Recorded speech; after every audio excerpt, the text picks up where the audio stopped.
Saludos a todos, les habla Ana Beatriz de Cita Divina.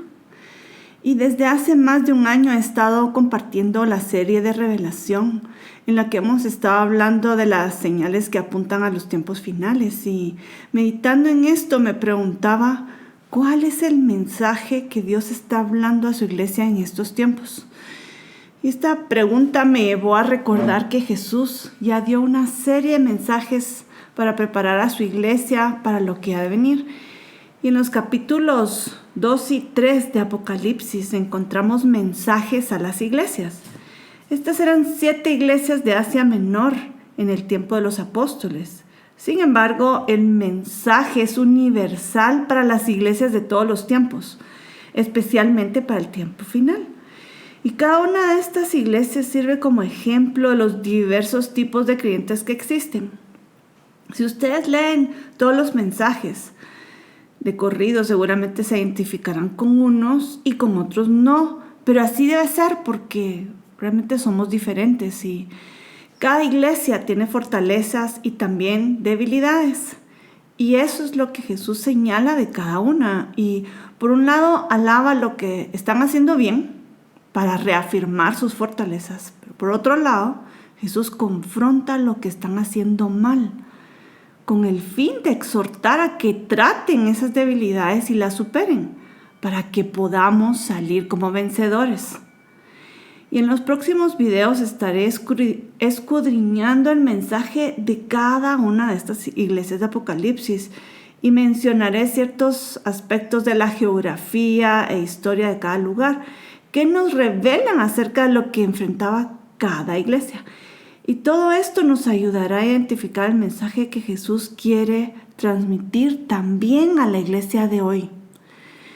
Y solo quiero hacer una lista, que veamos las 7 iglesias como lista. Son 7 y comienza con Éfeso, también está Esmirna, Pérgamo, Tiatira, Sardis, Filadelfia y la Odisea. Estas son las 7 iglesias que hablan Apocalipsis. Y en el mapa van a ver la localización geográfica de cada una de estas ciudades en Asia Menor, que hoy es Turquía. Y quiero que hoy comencemos con la primera iglesia, que es la de Éfeso.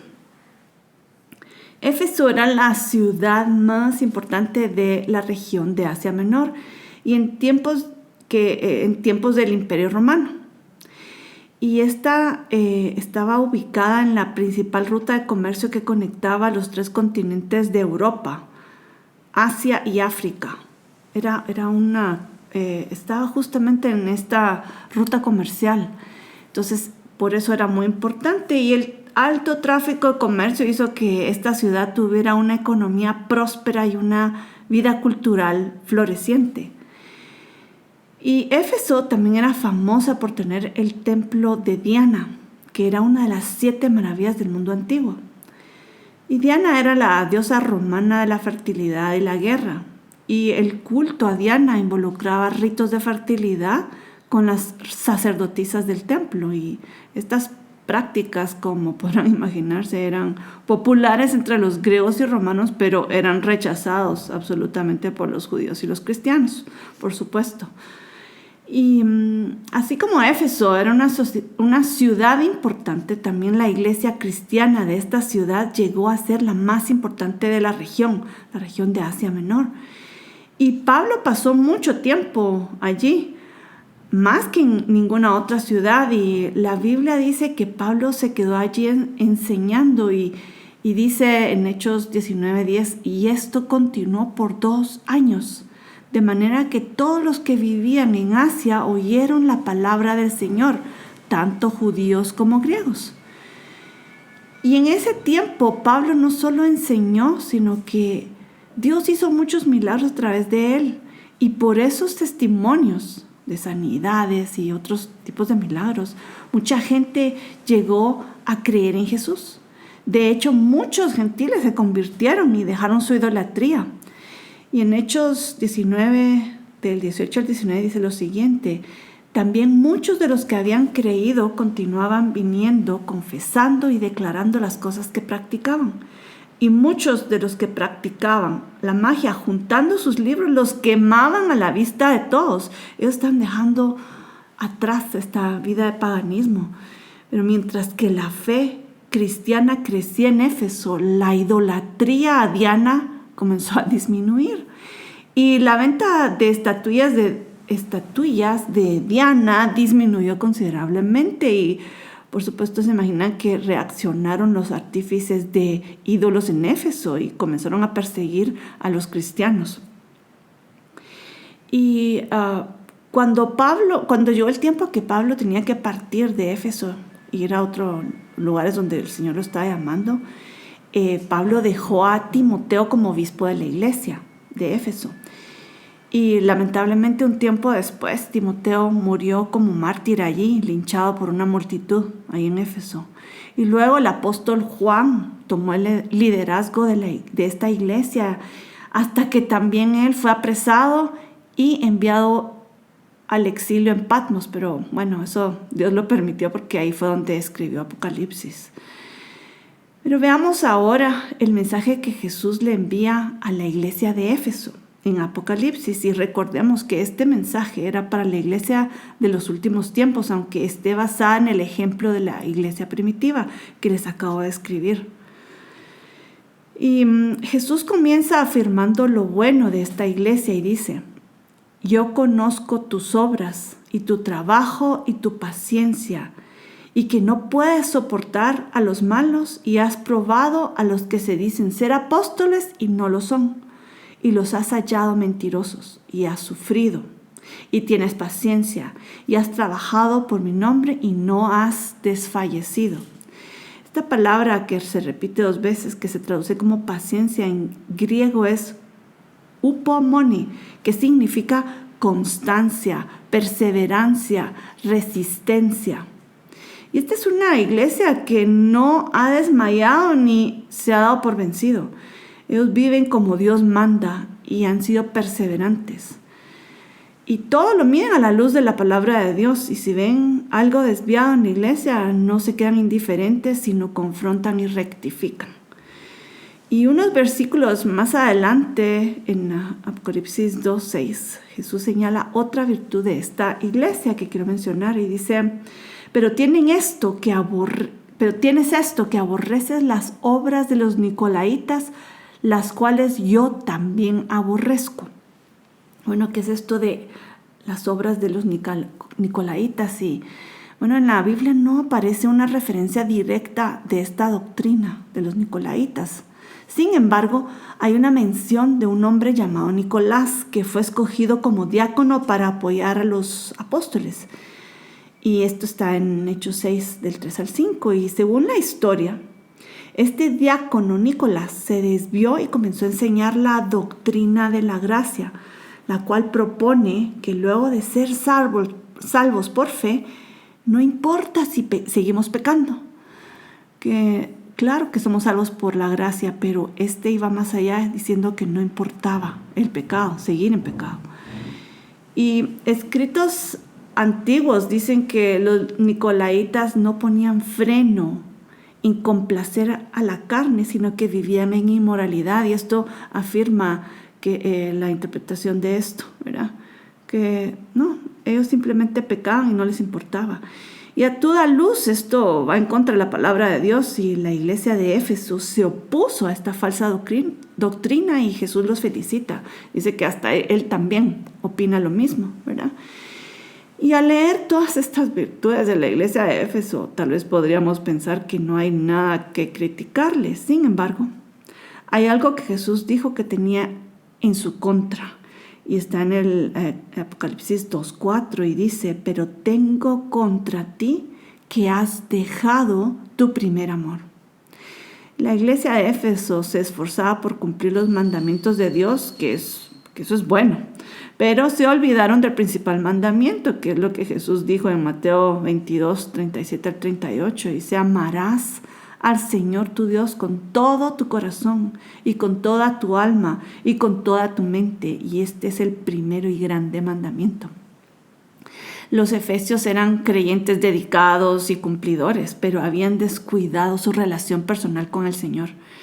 Y una ilustración de esto es lo que suele pasar en los matrimonios, que se casan muy enamorados, pero viene la rutina de la vida y comienzan a distanciarse de la pareja y poco a poco el fuego del amor se va apagando, va disminuyendo.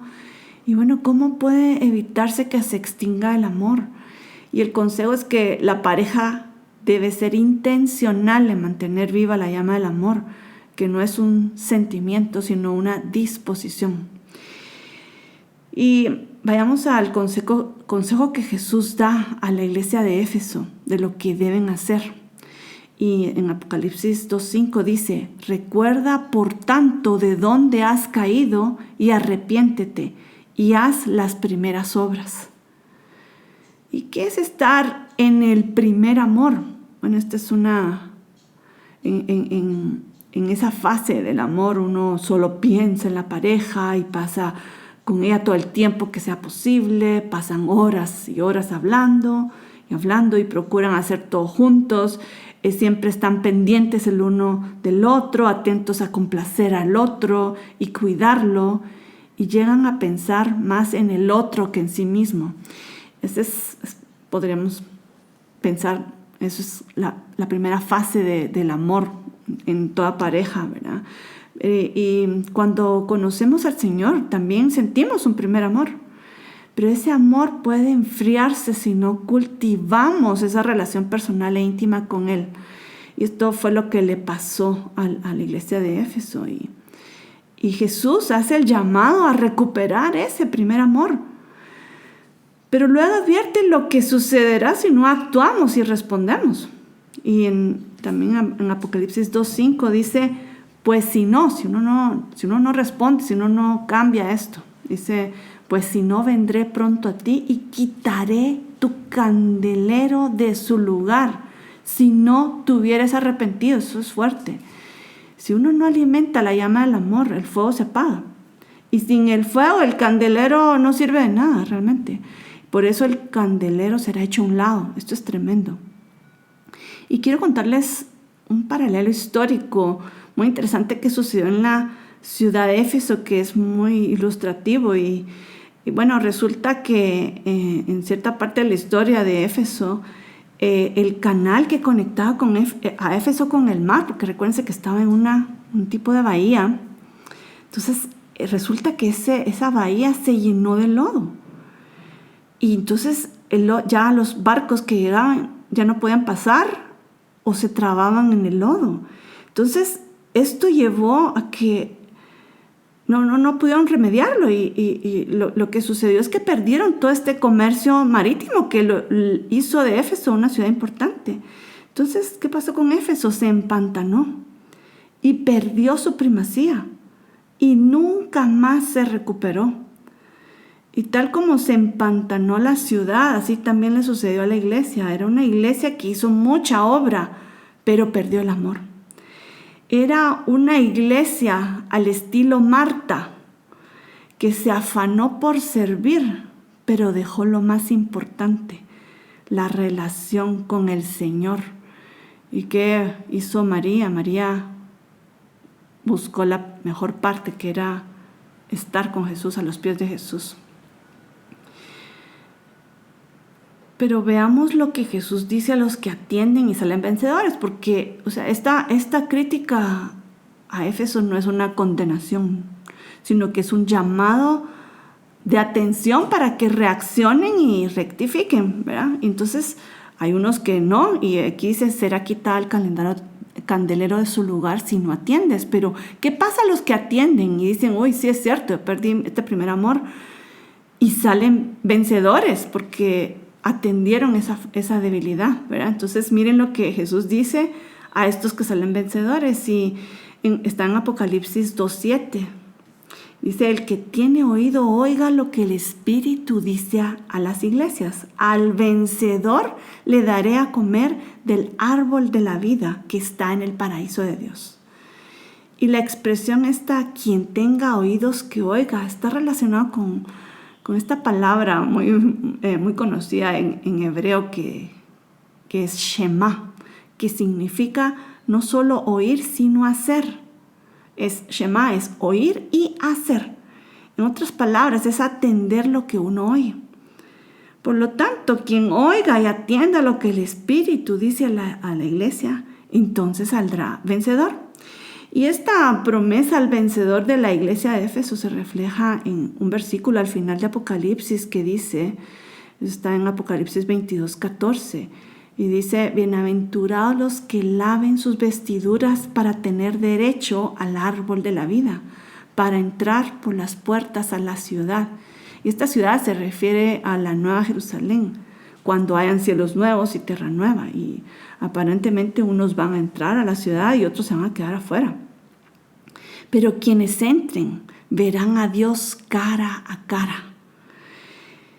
Y este es el mensaje en resumen de la iglesia de Éfeso. Y me pregunto, ¿te has identificado con ella? Bueno, tal vez no. Si no te identificas con Éfeso, tal vez te identificarás con el mensaje a la iglesia de Esmirna que veremos en la próxima ocasión. Entonces me despido hasta entonces y les deseo bendiciones a todos.